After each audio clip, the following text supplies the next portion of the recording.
welcome to this first video in a series looking at still life as the subject matter and working through a series of drawing, painting and colour exercises over the next 10 weeks.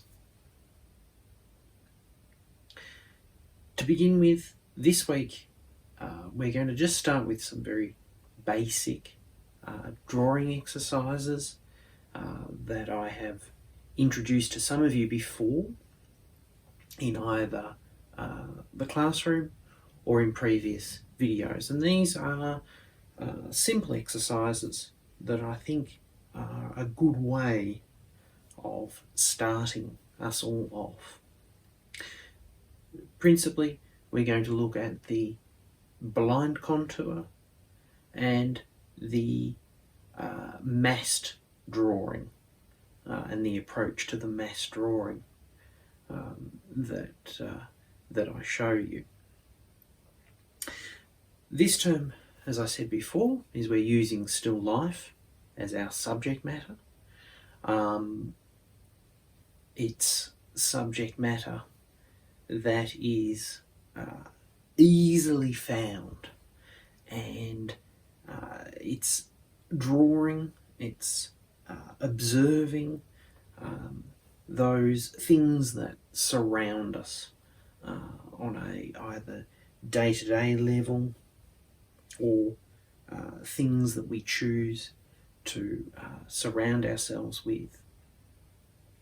Subject matter, like still life, of all the different genres, is probably in some regards one of the easiest subject matters to work with, and yet at times can be challenging and thought-provoking too, which is something that we will look at in other weeks too.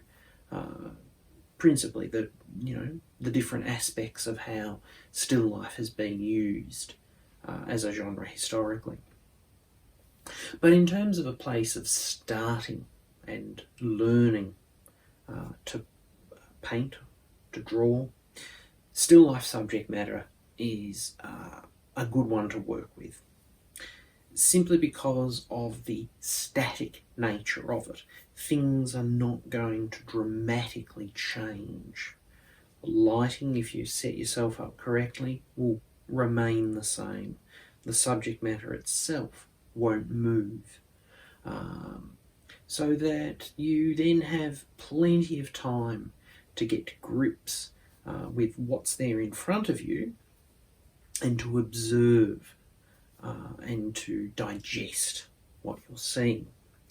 And there's probably two principal things that this series of classes, and indeed all of my classes, are about. And that's about seeing and observing. And I make the distinction between those two in that we spend a lot of time looking. We all do. We think we see things as they are. But when we go into that next step of true observation or objective observation, we enter then into I'll say the mind of, I think, what an artist or someone interested in learning to draw, when we get into that mindset, that's when we're nearing that point that we will achieve something. And that's something I'll talk more about in another video. But what I mean there by objective observation is seeing things as they actually are, not what we think they are. And principally, that's what we're dealing with as working with the visual arts, is that we are dealing with things as we see them. Our eyes are the primary resource that we are using in terms of interpreting that world around us. Let's get to grips with that first exercise, the blind contour. For a more detailed look at how to do a blind contour, please refer to the other link that I'll have sent you to do with drawing the blind contour, the model drawing, and the gesture drawing. But the main thing that I would say to those of you that have done contour before and those of you beginning to do contour drawing is don't do it quickly.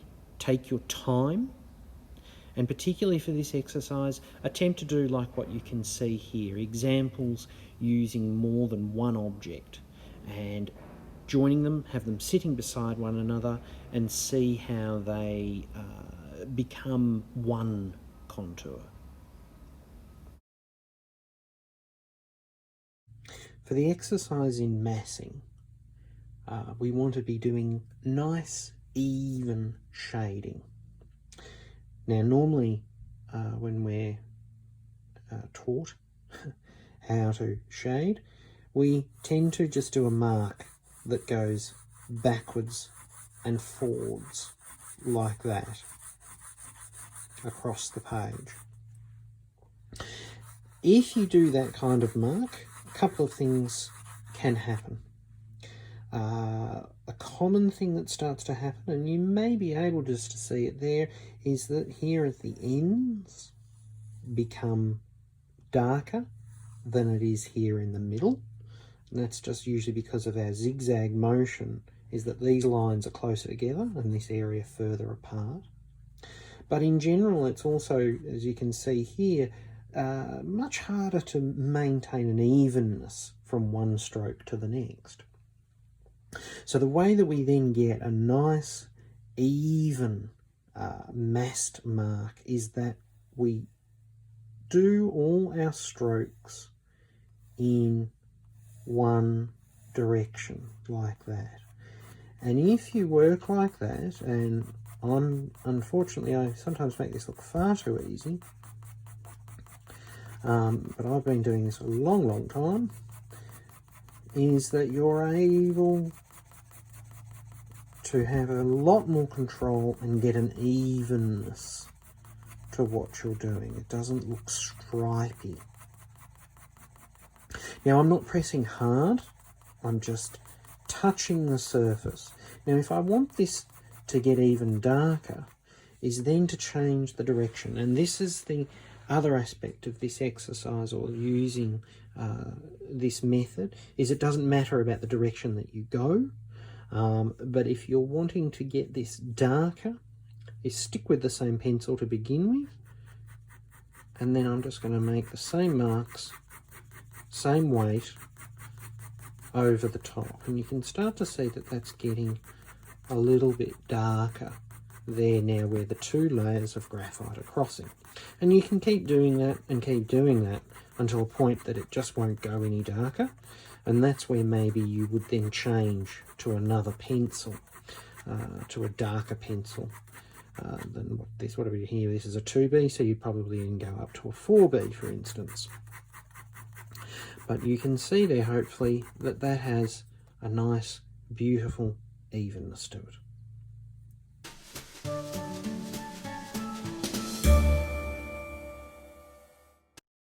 To begin the massed drawing, start with a scribble to get a sense of the shape that you're looking at, and then mass it as a silhouette in its mid-tone. So try and do it in a tone that's not equivalent to the darkest tone that you can see on the object, or not the lightest tone that you can see on the object, somewhere in between. And just concentrate on getting that initial shape correct. Once you're happy with that overall shape, then come in with a darker pencil. So in this case I started with an HB to do the mass, the initial mass, and now I'm coming in with a 2B to describe those darker tones that I can see.